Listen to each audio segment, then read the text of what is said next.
Magandang araw kaibigan! Tuloy po kayo sa Felicidad's Channel. Sa mga kwento ng buhay at pag-ibig na hinalukay sa natatagong baul ni Felicidad. Pero bago po tayo magpatuloy, huwag niyo pong kalilimutan na i-like ang video, i-subscribe ang channel, at i-click ang notification bell para lagi kayong updated sa mga parating pa na upload.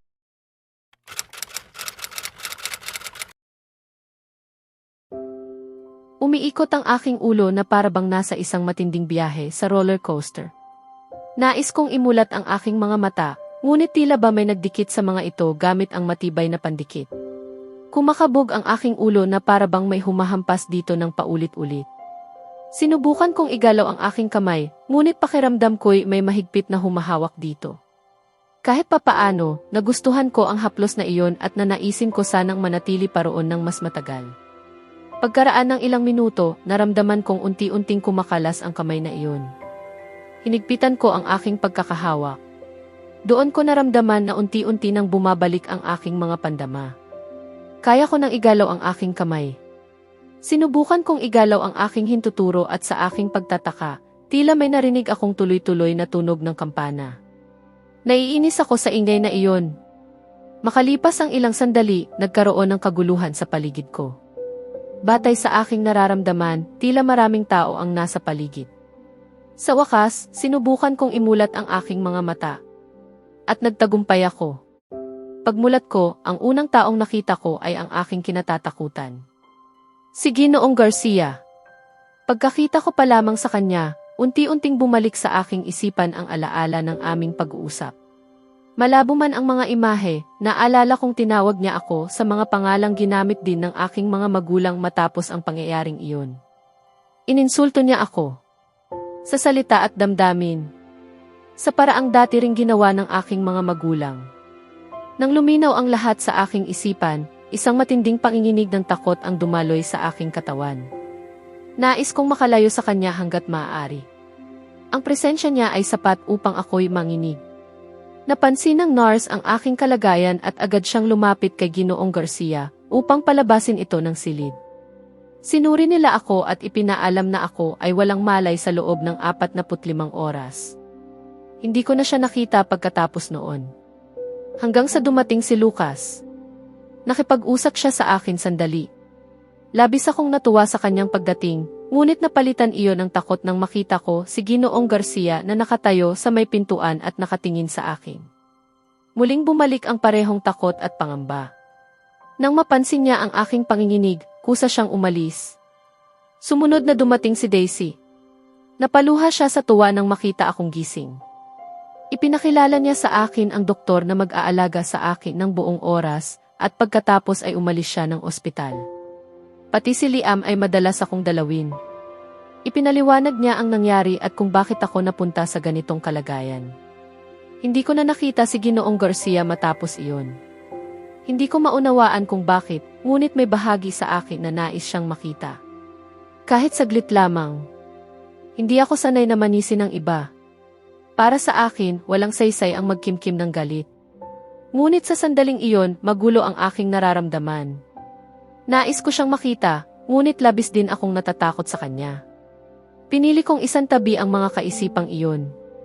Nang tingnan ko ang orasan, hapon na nang pumasok ang doktor upang suriin ako. Biglang nagkaroon ng pagtatalo sa pagitan ng doktor na bagong dating at ng doktor na nagbabantay sa akin. Mabilis itong lumala. Sa galit, tinanggal ng bagong dating doktor ang kanyang maskara. At nang makita ko ang kanyang mukha, nanlumo ako. Siya ay si Ginoong Garcia. Sa isang iglap, nawala ang aking takot at napalitan ng matinding pagkabigla. Nakatitig lamang ako sa kanya hanggang sa hawakan siya ng isang doktor sa kanyang kwelyo at marahas na yugin habang tinatanong kung sino siya. Sa sandaling iyon, pumasok si Liam. Ano ang nangyayari dito? Tanong niya sa isang matigas na tinig. Dumaan lamang ako at may narinig akong ingay. Ano ang nangyayari? Ano ang problema, Dr. Drake? Doc, sinuri ko ang pasyente at sinabi sa kanya na sukatin ang presyon ng dugo, ngunit hindi siya kumilos. Nang alisin ko ang kanyang maskara, napagtanto kong hindi ko siya kilala.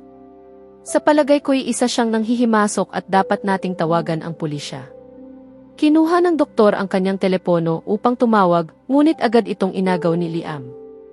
Ibang sitwasyon ito, doktor. Ako na ang bahala. Bumalik na po kayo sa inyong mga pasyente. Ngunit doktor, ako na ang bahala, mariing sabi ni Liam. Wala nang nagawa ang doktor kundi umalis. Nanatili akong tulala sa nangyari. Bumalik ang takot sa sandaling makita ko muli si Ginoong Garcia. Nagsimula akong pagpawisan.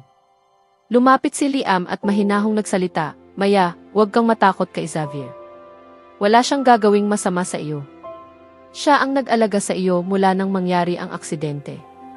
Napansin kong nakayuko si Ginoong Garcia. Si Xavier.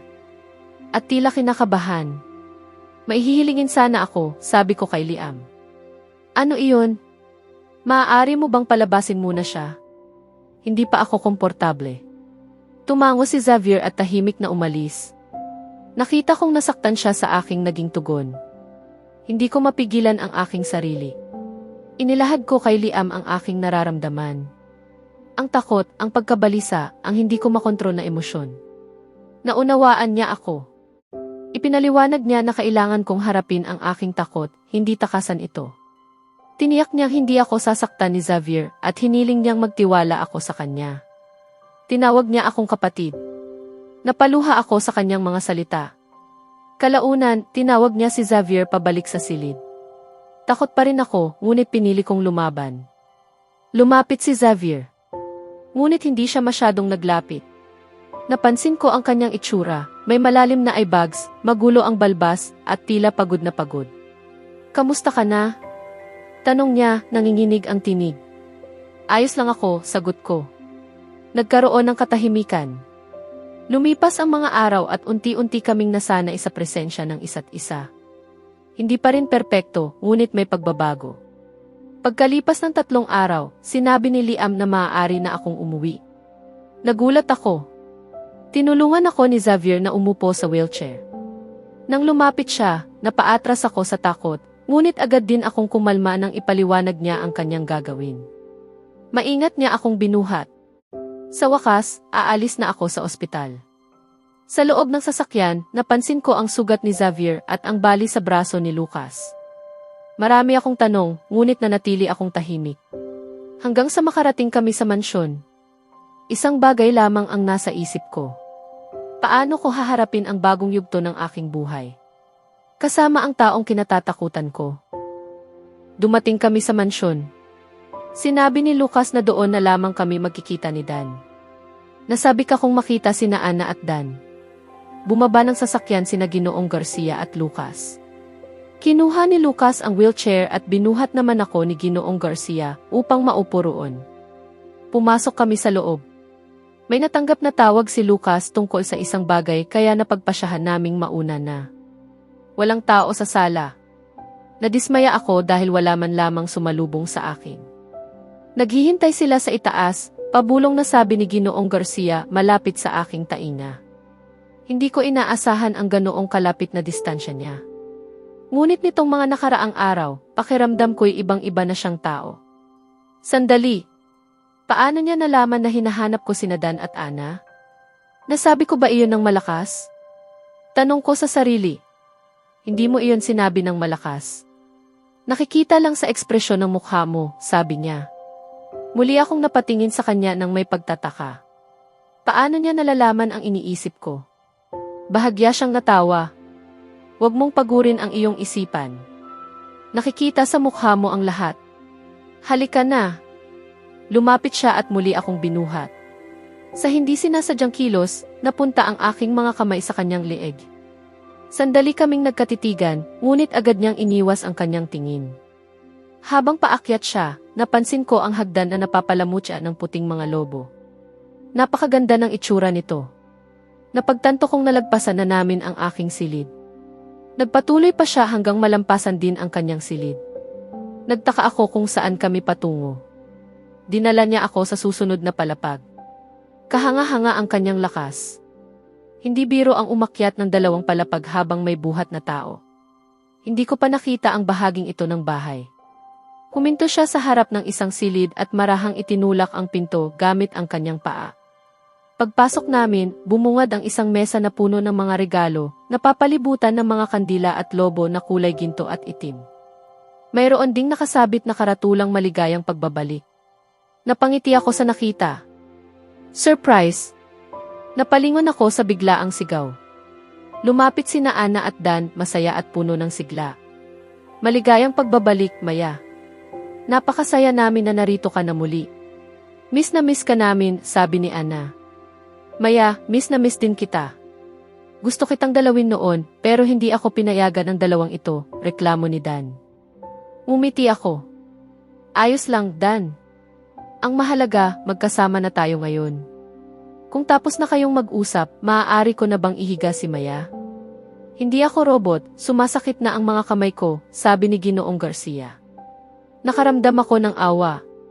Mula pa sa sala hanggang ikalawang palapag ay binuhat niya ako, habang kami naman ay nagkukwentuhan lamang. Akala ko gusto mong buhatin siya ng matagal, biro ni Dan. Dan, tumigil ka na.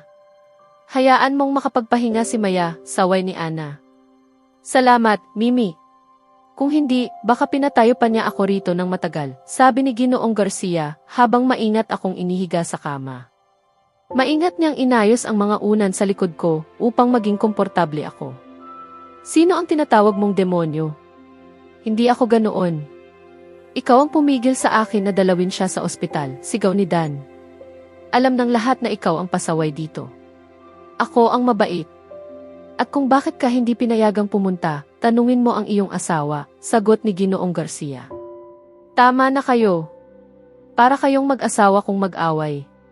Nakakahiya kay Maya. Hayaan ninyo siyang makapagpahinga, sabi ni Ana. Napailing ako. Para silang mga batang nag-aaway. Nagustuhan mo ba ang mga dekorasyon, Maya? Tanong ni Dan. Maraming salamat, Dan. Hindi ko inaasahan ito. Napakaganda, sagot ko ng taos puso. Huwag mo akong pasalamatan. Ang lahat ng ito ay gawa ng asawa mo, sabi ni Dan. Nagulat ako. Napatingin ako kay Ginoong Garcia. Tila hindi siya natuwa sa sinabi ni Dan. Nang magtama ang aming mga mata, nakalimutan kong magpasalamat. Hindi pa yan lahat. Marami pa akong regalo para sa iyo, pero mamaya na natin bubuksan, dagdag ni Dan. Salamat, sabi ko. Sapat na ang usapan. Kailangan mong magpahinga, sabi ni Ginoong Garcia, tila nag-uutos. At ikaw, Dan, may kailangan akong linawin sa iyo, dagdag niya. Lumabas sila. Naiwan akong mag-isa. Sinuri ko ang silid. Mas malaki ito kaysa dati kong kwarto. May 2 pinto. Marahil papunta sa banyo at aparador. Mayroon ding maluwang na balkonahe. Mas malaki pa kaysa dati kong balkonahe. Nalalong gumanda dahil sa mga lobo. Makalipas ang ilang sandali, bumalik sina Lucas, Dan at Ginoong Garcia. Lumapit sina Lucas at Dan. Hinaplos ni Lucas ang aking ulo. Bisitahin kita araw-araw. Magpahinga ka ng mabuti at inumin ang iyong mga gamot. At kung sakaling gambalain ka ni Xavier, tawagan mo ako kahit hating gabi. Ako na ang bahala sa kanya, sabi niya na may halong biro. Hoy! Kaibigan mo ako. Hindi mo dapat sinasabi iyan, reklamo ni Ginoong Garcia. Tingnan mo, nagsiselo siya, biro ni Dan. Hindi mo ba naaalala kung gaano ka naging protektibo noon?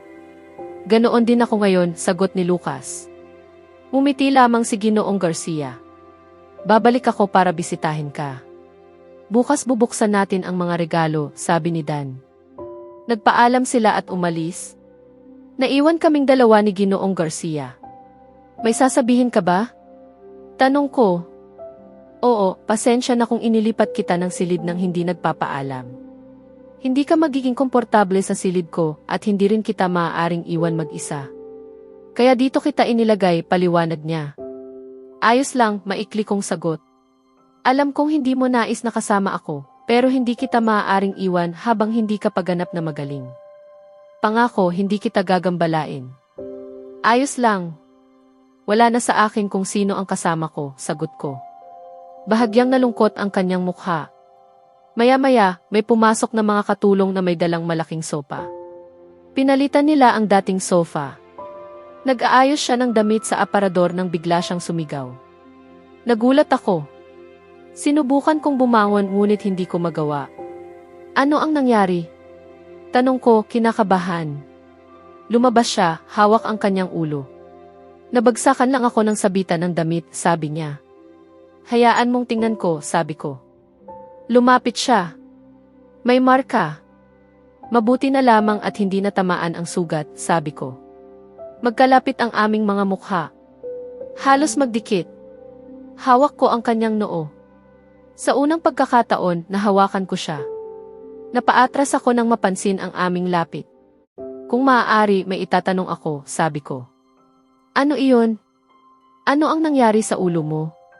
Nag-alinlangan siya. Nadulas ako sa banyo. Saan? Sa banyo ko. Ngunit maayos ka noong huli tayong nag-usap. Nakita ko lang ang sugat ng magising ako. Ibig sabihin, umuwi ka habang wala akong malay. Oo, sagot niya. Pero sinabi ni na Lucas at Liam na hindi ka umuwi. Napaisip siya. Bakit ka nagsisinungaling? Tanong ko. Hindi ako nagsisinungaling. Magpahinga ka na, sagot niya. Marahil hindi ako karapat-dapat na kausapin ka, sabi ko. Huwag mong isipin yan, sagot niya. Sa huli, sinabi rin niya ang totoo. Na si Daisy ang may kinalaman. May ginawa ka ba sa kanya? Tanong ko, halos maiyak. Nagulat siya. Tumawag siya kay Daisy at ipinakausap sa akin.